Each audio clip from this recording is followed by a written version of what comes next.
Every 4 years, the world gathers beneath the glow of Olympic flames. Cities are transformed, stadiums illuminated, and promises abound of legacy and progress. But once the cameras are gone and the crowds disperse, a quieter, often overlooked story begins, a story written in the shadows of abandoned Olympic venues around the globe. In the summer of 2004, Athens, once again, became the heartbeat of the world. Billions watched as athletes paraded through the meticulously refurbished Olympic Stadium, a symbol of ancient tradition meeting modern ambition. For weeks, the city pulsed with life. But only a decade after the closing ceremony, the heart of these venues slowed to a whisper. Today, weeds break through cracked running tracks in the Hellinikon Olympic complex. Water polo pools, once echoing with cheers, now sit stagnant, ringed by rust. Underneath the Mediterranean sun, bleachers disintegrate in silence, their only spectators the occasional stray cat. Athens is not alone. The echoes of Lisbon's exuberance at the European Football Championship are not far away. But across the world, the story repeats. In Sarajevo, the 1984 Winter Olympics briefly erased years of regional strife. The world watched as figure skaters spun on fresh ice, ski jumpers soared against frosted peaks, and the hope of unity flickered. Yet, by the 1990s, war returned. The Zetra ice rink, once a place of jubilation, was reduced to rubble and later resurrected, less as a beacon of sport and more as a monument to resilience and loss.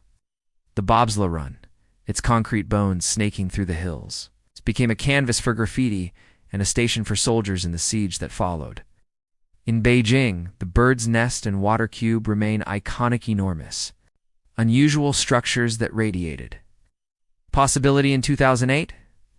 While these sites maintain some life as tourist draws and venues for occasional events, others, like the rowing and canoe kayak centers on the city's northern edge, slumber under dust, visited only by security guards and the rare urban explorer. The vision of turning these into local sports centers has faded, their artificial lakes now home to overgrown reeds and dragonflies. Travel to Montreal, and you'll find the city's 1976 Olympic Stadium. Nicknamed the Big O, and by locals, the Big O, for its legendary cost overruns and debt.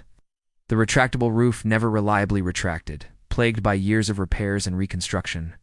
Sometimes the stadium hosts concerts or exhibitions, but surrounding fields built for the games have fallen to neglect. Elsewhere in the city, the Olympic Village towers remain inhabited, repurposed into apartments, but the walkways and fountains, intended as gathering spaces for athletes and visitors, lost their luster years ago. Why, after so much investment and international attention, do so many Olympic venues end up abandoned? Sometimes, the rush to build outpaces urban planning. Facilities designed for one purpose become too costly to maintain or to specialize to adapt. The scale and ambition required to secure Olympic bids, swell budgets, or long-term plans to integrate these buildings into city life are, too often, aspirational and ill-defined. In Rio de Janeiro, the Velodrome Tennis Center, and One Breeze Aquatic Stadium from 2016 have all struggled with maintenance and purpose.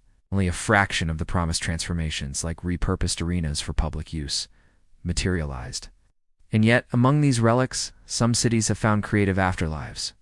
In London, the Queen Elizabeth Olympic Park pulses with energy years after the 2012 Games. The aquatic center doubled into a public swimming pool. The Olympic Stadium became a football ground for West Ham United, and parklands now bustle with weekend families.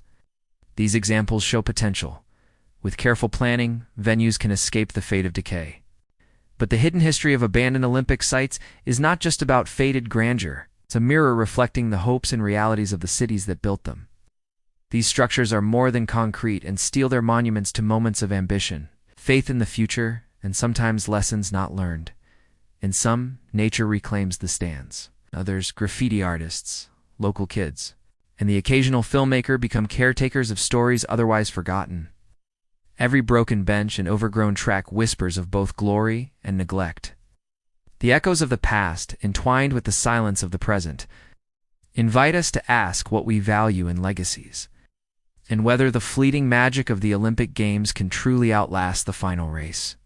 In exploring the hidden history of these abandoned arenas, we remember not just the champions and ceremonies, but also the cities left wondering what comes next, long after the world has moved on.